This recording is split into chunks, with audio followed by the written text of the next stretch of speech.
बहुत प्यारी छोटी छोटी छात्राएं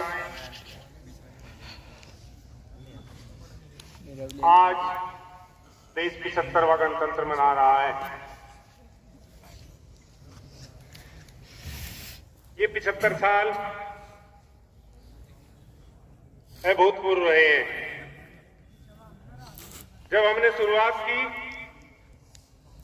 तो हमारी जीवन प्रत्याशा लाइफ एक्सपेक्टेंसी 32 से 35 साल थी। आज 65 से 70 साल है। जब हम आजाद हुए साक्षरता 16% थी।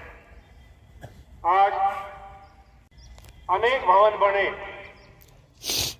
भवन से मतलब हमारी प्रगति बहुत क्षेत्र में। हमारी आईआईटीज जो देश के मानक संस्थान हैं, हमारे आईआईएम जो देश में अपना परचम फहरा रहे हैं, हमारी आईआईएससी बेंगलोर जो देश की नाक का बाल है, ये सब इन 75 सालों की ही देन है। और हम सौभाग्यशाली हैं, हकीकत में सौभाग्यशाली हैं कि ये गणतंत्र हमें विरासत में मिला है।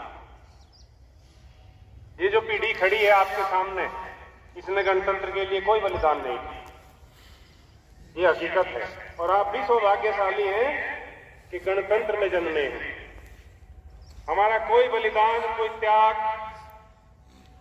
कुछ नहीं है गणतंत्र के प्रति। इसलिए हम सौभाग्यशाली हैं कि हमें ये देश ऐसा ही मिला है। गणतंत्र का मतलब है जब देश के गण को उसकी अपेक्षाओं के अनुरूप, उसकी आशाओं के अनुरूप, उसकी आकांक्षाओं के अनुरूप देश में ताना बाना मिले तो सही मायनों में गणतंत्र है। अगर गण को केंद्र में रखकर देश का ताना बाना बुना जाए तो सरकारें डरती हैं। क्यों? क्योंकि जब देश के गण को तवज्जो दी जाती है, देश के गण को तरजीह दी जाती है, देश के गण को महत्व दिया जाता है, तो देश में डाइवर्सिटी आती है। क्योंकि अनेक गण हैं, अनेक स्तर हैं, तो देश में डाइवर्सिटी आएगी, विविधता आएगी। लेकिन जब देश में तंत्र को प्रमुखता दी जाती है, जब देश में सिस्टम को महत्व दिया जाता है, जब देश में तंत्र को तवज्जो दी जाती है, तंत्र को तरजीह दी जाती है, तब देश का जनमानस सरकारों से डरता है। क्यों? क्योंकि तंत्र डाइवर्सिटी नहीं, यूनिफॉर्मिटी लाता है, एक रूपता लाता है। और सिस्टम का काम ही है एक रूपता लाना। तो वर्तमान में जो देश का जन है वो सरकारों से डरे। ऐसा गणतंत्र चाहिए जिसमें विविधता में एक रूपता पिरोई गई हो। हमें ठिठुरता हुआ गणतंत्र नहीं, हमें ओजस्वी गणतंत्र चाहिए, हमें तेजस्वी गणतंत्र चाहिए।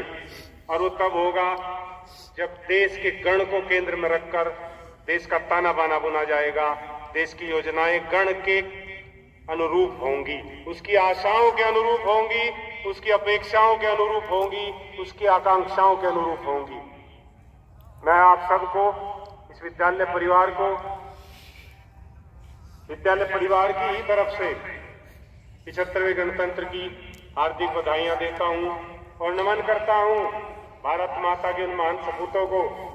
अगर गणतंत्र का जिक्र हो और अंबेडकर साहब का जिक्र ना हो, या सर पेनेगल नरसिंह राव का जिक्र ना हो, जिसने देश के संविधान की नींव खोदकर भरी थी, तो ये गणतंत्र अधूरा है। उन महान आत्माओं को नमन करते हुए आपको पुनः 75वें गणतंत्र की हार्दिक बधाइयां। जय हिंद, जय भारत।